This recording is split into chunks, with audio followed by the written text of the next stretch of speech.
insegna mia vivi en un abismo yo te espiri con el abismo yo me enamoré pájaro me despertaste pájaro no sé por qué.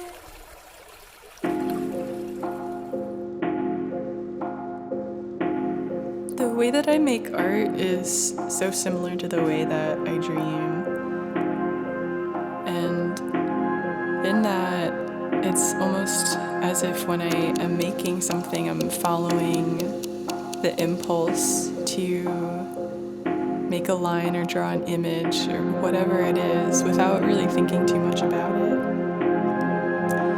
So there's something somewhat nonsensical about it at first, where I'm purely in this creative flow, and only later do I realize what it is that's actually coming into form. And I experience my dreams very similarly, where when I'm dreaming, there's this sequence of imagery or metaphors or events that absolutely makes no sense, and yet is deeply revelatory of some very honest truth about something that I'm working through in actual waking life. And my artwork is very similar. I think it's very honest in what it reveals about my inner process.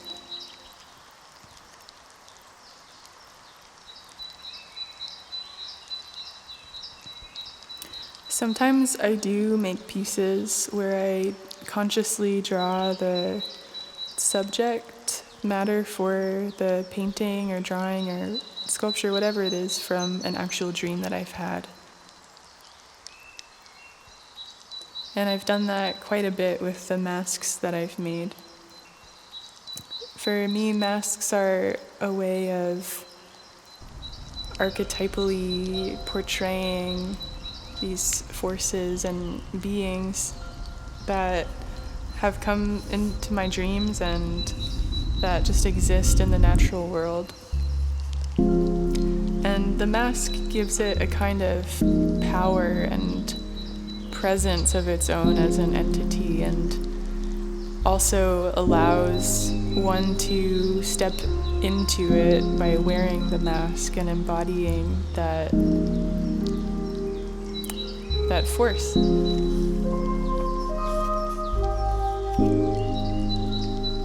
It's absolutely essential for me to be in connection to Earth when I'm creating, because Earth is the source for everything and supports my life. And when I'm connected with Earth, I'm in connection with that vital force that inspires me to create.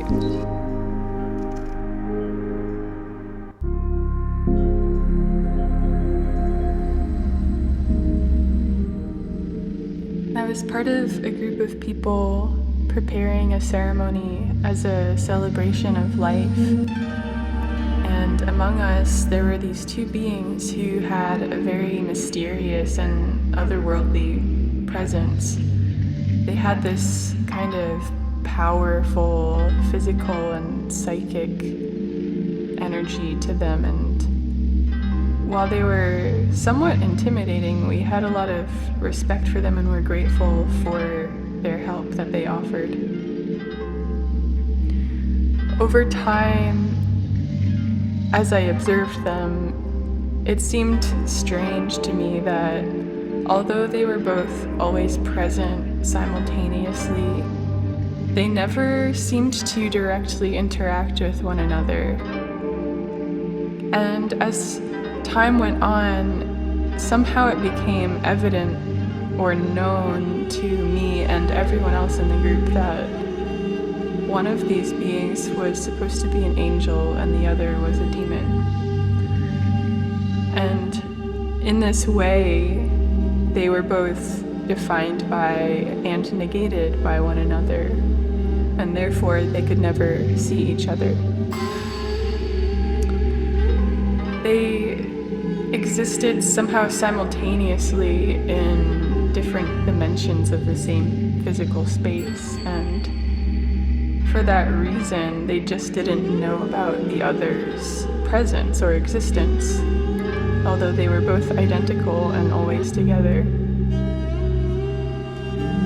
So it was impossible to tell which one of the beings was the angel and which was the demon, but everybody present had an idea about who was which one, and because every human present could see both of them,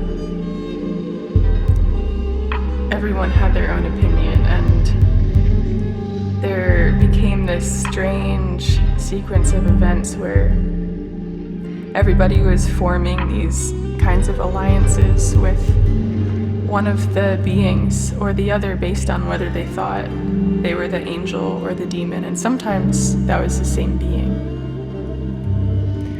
And as a result, the whole group sort of fell into chaos, and nobody was able to harmoniously collaborate or cooperate in crafting this ceremony anymore.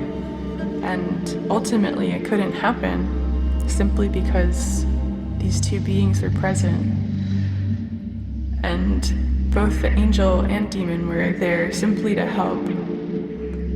They had no ulterior motive whatsoever, and yet the ceremony failed to come to fruition because they were there, because of everybody's interpretations and the confusion that happened because of our judgment of who they were.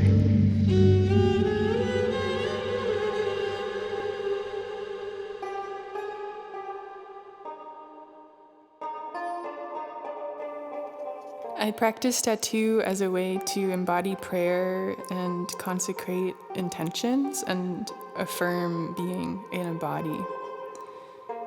I believe tattoo is a really powerful tool for alchemy and transmutation of energies in the body, and also for remembering what is essential to our being. Tattoo can also be a way of honoring the body's intuitive wisdom for knowing what it needs to heal and to grow and change. There are so many histories worldwide of cultures using tattoo as a rite of passage to mark a transition between one phase of life to the next, or one embodiment to the next phase of embodiment. And I want to honor that history by bringing my awareness to that ancient practice. I want what I tattoo to reveal what may already be present within the body and make that visible on the outside, on the skin. Last summer, I went on a vision quest, and for 4 days and nights, I was alone in the wilderness without any food or water, and only a sleeping bag and the clothes that I was wearing. On the last day of my vision quest, I decided to have a wedding ceremony with myself. So I gathered the flame azaleas and I covered this big boulder with as many flowers as I could, and I laid in them for the entire day and spoke aloud these vows that I was promising to keep with myself for the rest of my life. At this point, I was so exhausted and cold. And from this place of deep humility and gratitude, I found that I was able to connect with my spirit in a way that I never had before. And I found this deep call to devote myself even more entirely to my life and to the visions that I have and want to actualize, I realize that the real vision quest, in a way, is everyday life and the practices that it takes to bring these visions from this realm of infinite possibility into the realm of manifestation. And that's what I commit myself to.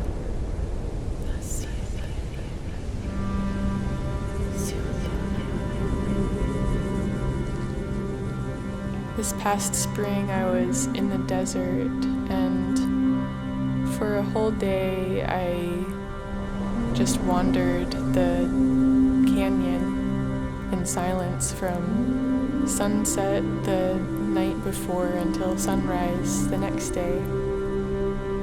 And while I was in this internal meditative wandering, I found myself recalling the vision quest last year, and I decided that I would consecrate those vows that I had made in the form of a tattoo. So the next day I spent tattooing this snake feather as a way to consecrate the vows that I'd made during my vision quest.